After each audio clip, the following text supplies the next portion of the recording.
Autobots, transform!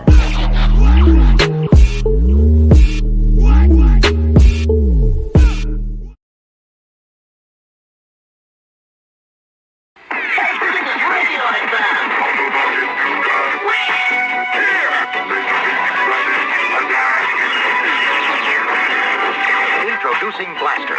He looks like an innocent radio, but transformed is the powerful Autobot Communicator. Okay, it's time to blast it. Watch out for Soundwave! It's Soundwave and Blaster. Blaster and Prime will stop them. The Transformers, each sold separately from Hasbro. What is up, Transformers family? Welcome to another episode of George Reviews. I am the 80s Transformer fan, and in front of me is Wal-Mart exclusive Transformers Generation 1 reissue of Autobot Blaster. We're going to unbox this thing together and take a look and compare and all those good toy review things. So here is this packaging. It's designed to look pretty much identical to the Generation 1 packaging. There is the original vintage artwork. It's stylized just like the vintage box with Transformers. At the top, Heroic Autobot, more than meets the eye. And right here we have the little slogan, converts from radio to robot and back. And there is the old school Hasbro logo. I don't know if they've gone back to that or they're just doing it for this packaging. Artwork once again. Bottom of the box, sides of the box, and the reverse of the box.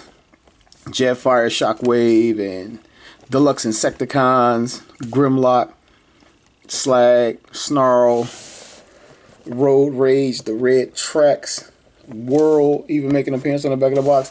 One of the jump starters way back there. Pretty cool battle in the air. Like these guys, they were clearly meant to fly. Like all of these guys were meant to fly and battle in the skies. And here is a reproduction of the tech spec. This is the biggest difference. It's a dual lingual tech spec with its stats and everything on it. And bring it a little bit closer so we can get a look at that bio. You can pause that and read that. And over here is the reproduction of his stat readout for his strength, intelligence, speed, endurance, rank, courage, firepower, and skill. Again, that is also bilingual, and back in the day you would get a decoder to read that, but now they've made it where you can just plainly see it. So let's swing Blaster around and get him open.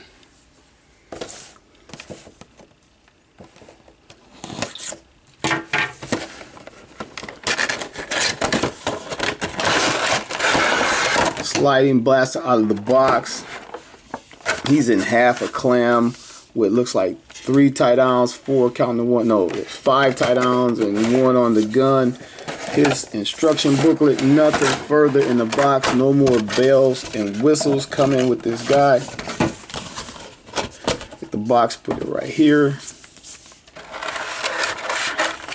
Free Blaster from his plastic imprisonment.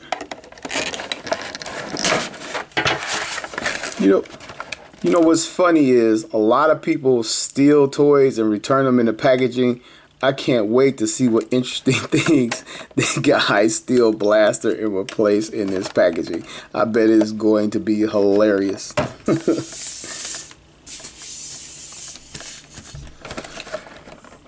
Okay, so I removed all the tie-downs from Blaster, taking them out of the box.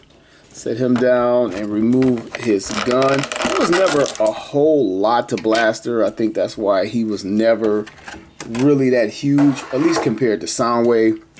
But the first thing I'm going to do is take a look at his instruction booklet. It's sort of kind of like the vintage booklet. This one looks a little bit smaller.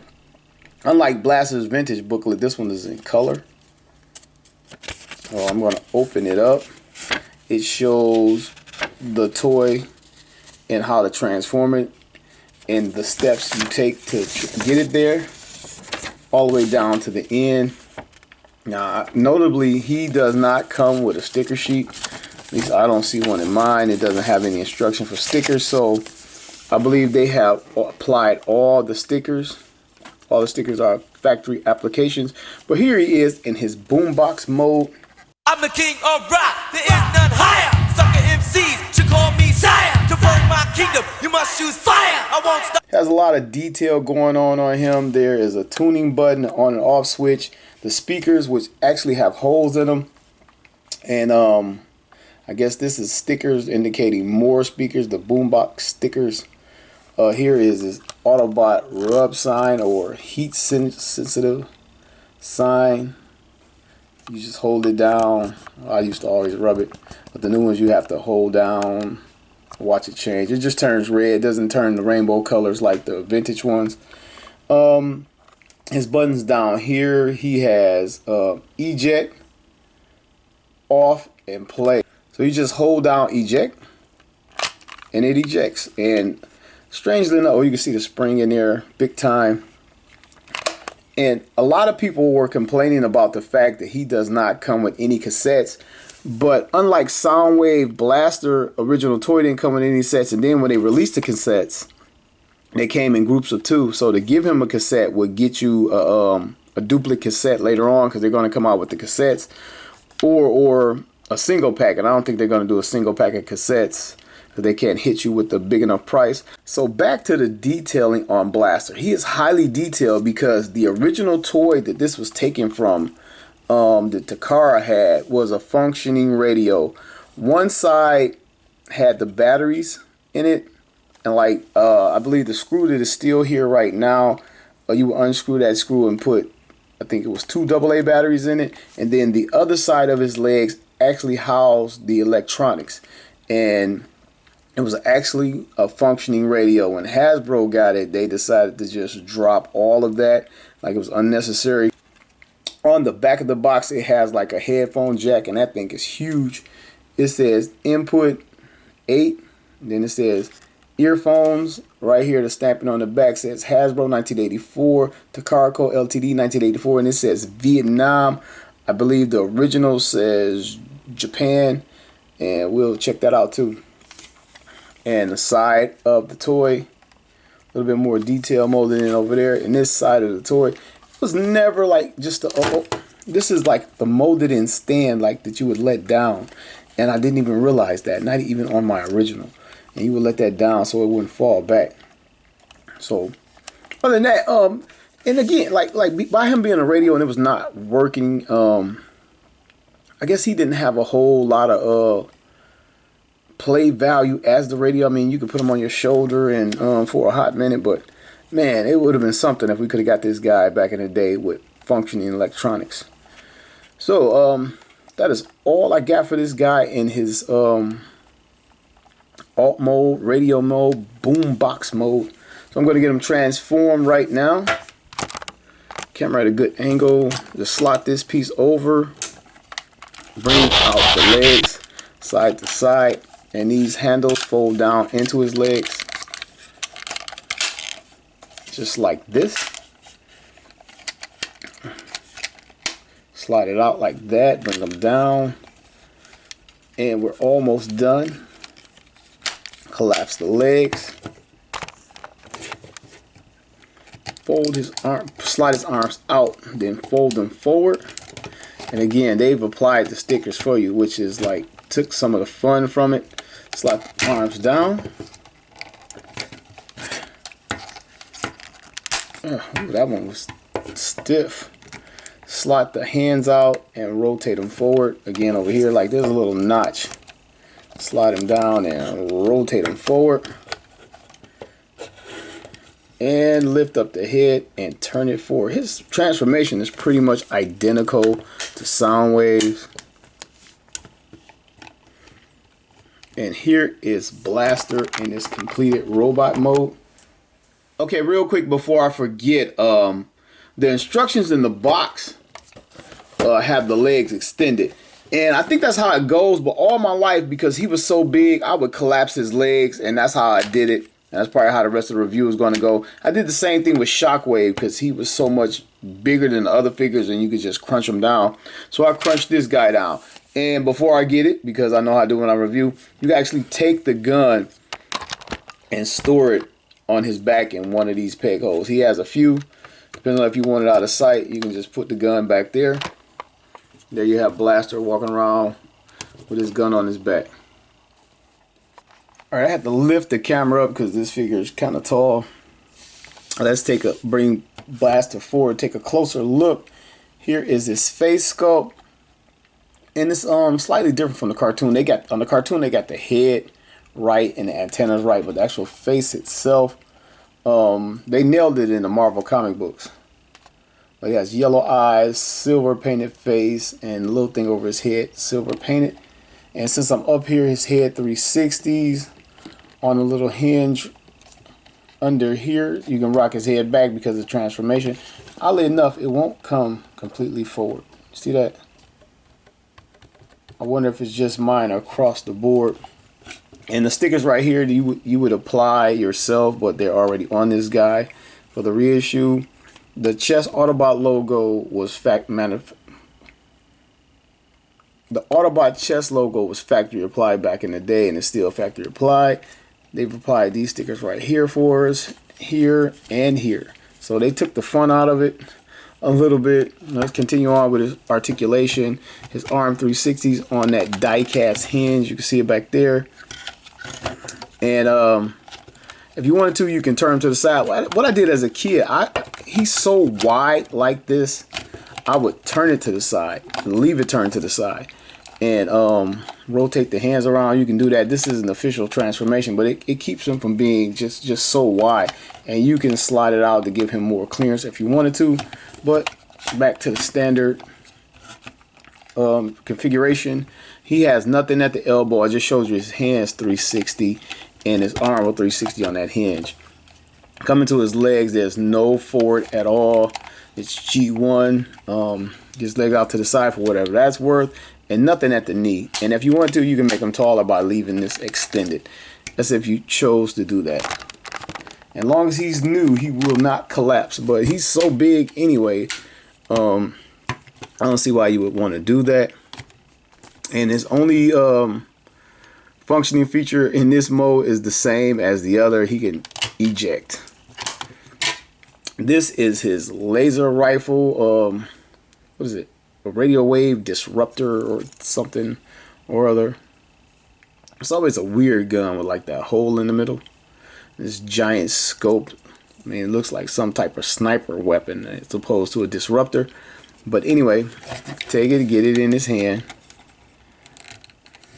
I mean, it looked like he's going to bring the pain with this thing. And on the back of the box, it has this firepower at like a 7. So, pretty formidable weapon. So now, this is not much more going on. I'm going to bring out the Generation 1 version and pop them side by side. This guy's a little bit old and a little bit dusty. Here are two of these guys side by side. And when I do these comparisons with the vintage and the reissue, one of the problems is time and weathering to the figure. Like sunlight and exposure to the atmosphere ages the toy, even if you're not aware of it visually until you have it side by side with another. Then there are like the choices that the reissue companies go with to recreate the toy. Like there's a difference in the stickers, and I'm sure this one has plenty of weathering on it, no doubt, but they also went with a different sticker. Like the mirror image is a lot more shiny. This one, it just had like a flat silver, even though it's worn out. And then clearly they went with a darker blue. It's not that damn worn out. They went with a darker blue. This guy's head won't stay up. At least it'll stay down. With the legs over here, and again, you have to take in consideration aging and just exposure to the atmosphere for 30 plus years. But clearly they used a different color plastic. This is almost like a beige with a lot of pearlization, like a lot of little sparkles in there if the camera's picking it up. And this is much more of a silver. But the black parts is black, so that's pretty much the same. Turn the blasters around, and on the back of this blaster, it does indeed say Japan right there on the back, and it doesn't have that extra trademarking right there with the CE and the little black numbers. So a couple little noticeable differences going on, but like I said, it's never been a lot to Blaster, so that is basically it. I do want to bring up the fact that like I brought up the cassettes earlier, how he doesn't have a lot of cassettes. So, well, actually, he does a lot. He has a lot of cassettes. I think he had 6 cassettes released in the United States. You had Rewind, Eject, Steel Jaw, Ram Horn, was it Grand Slam and Rain Dance? And they combined, the tank and the plane, they combined. But again, I'm pretty sure they're going to come out with the cassettes, and I want to bring out my vintage cassettes. These cassettes have been reissued, and but these are the vintage ones, and you can tell because I'm struggling to stand these guys up. And I'm sure people want to know if the old ones fit in the chest, even though I know we're going to get these cassettes. They'll probably be out by the holiday season. Oh no, this guy don't want to stand up, so we're going to do Steel Jaw. Weapons off Steel Jaw. Man, I bet his weapons haven't been off in years. Alright, okay. I think I got it. He was never one of the greatest in cassette mode, but I think I got it. And we're going to eject Blaster's chest. And take Steel Jaw.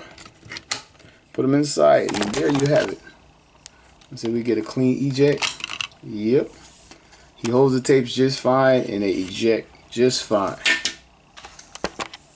Alright, before I move on with the review, this is only my second Blaster.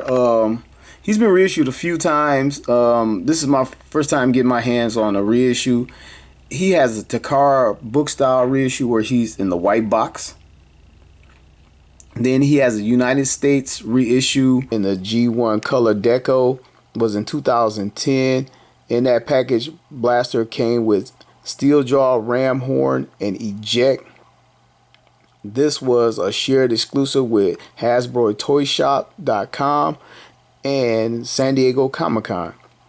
Then we would get Blaster again in the G1 Deco in 2015 Platinum Edition, where he shared the package with Perceptor, and again Eject, Ram Horn, and Steel Jaw.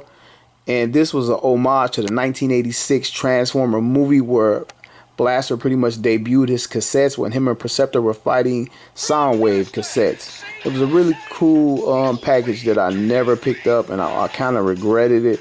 But it was kind of expensive, and I already had most of the figures, and I didn't want to spend all that money. But luckily, we have them now in a Wal-Mart exclusive. Alright, Transformers family, it's the part of the review where we give him the size up and the rundown. Here Blaster is next to his main nemesis and fellow Wal-Mart reissue Soundwave. Here he is next to fellow Autobot G1 Perceptor. Here he is next to Trex. Here he is next to reissue Galvatron. Here he is next to Generation 1 Omega Supreme. No comparison would be complete without Generation 1 Optimus Prime. And last but not least, here he is with Generation 1 Metroplex, My Kinda Town. Okay, so that's about all I got for Blaster. I got a little bit of commentary for you. But before that, I got some like smudging or something and some mold flashing right here on this shoulder on mine. That looks weird. So I guess that's a complaint about my figure. And the only other real issue I got is that the head is kind of looking up. It's supposed to come straight like this guy. And I don't know if it's the type of plastic they use or they didn't cut something off. And while when I stopped to do the size comparison, I also do like the photo shoot that I put at the end. And just handling this figure, I know it's probably kind of obvious, like they don't make them like they used to, but he feels cheaper than this one, the vintage one. Like the plastic feels a little bit more hollowed out and just not quite as sturdy. It doesn't feel bad, but I can tell the difference. Especially touching them side by side. I don't know if I'll be able to feel the difference if I just had this one and tried to remember it off my childhood memories, but the difference is definitely there. But other than those things, I don't have a problem with this thing. I would have loved to have put the stickers on myself. Some people don't like to put the stickers on. They actually like it this way. I think if they were gonna do that, they should have had them Tampa graphed and not been stickers. It should have been like just paint stamped on, and wouldn't have to worry about these things peeling. Or maybe they won't peel because of what they did. I don't know. But Blaster has always been cool. He was never as cool as Soundwave. I think his greatest moment was the '86 movie when he ejected the tapes. And maybe he wasn't as cool as Soundwave because when he debuted, he didn't have the tapes. I don't know. It could have been electronic voice. It could have been because we got this guy first. I don't know. But Hasbro had access to both of these guys at the same time. They just chose to give us Soundwave first back in the day. But other than that, that's all I got. He's at Walmart right now. I picked him up maybe 4 or 5 days ago now. I'm shooting this on Sunday, September 6th. And I'll tell him when I'll post it. And the funny thing is, I pre-ordered this thing from Wal-Mart.com, right? I pre-ordered from Wal-Mart.com. I still haven't gotten it. We were supposed to get it in the mail September 8th.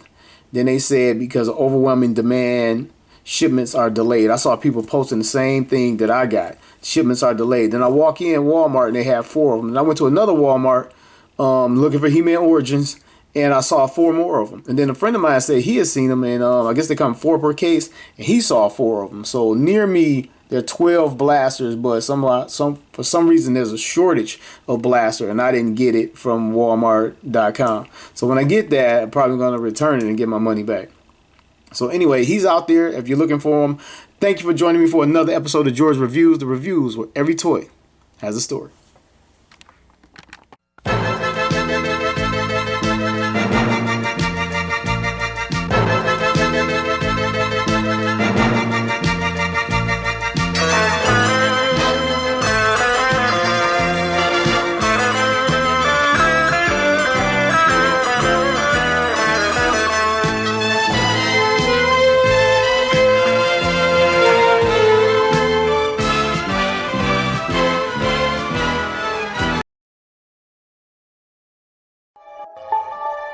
Autobots, transform!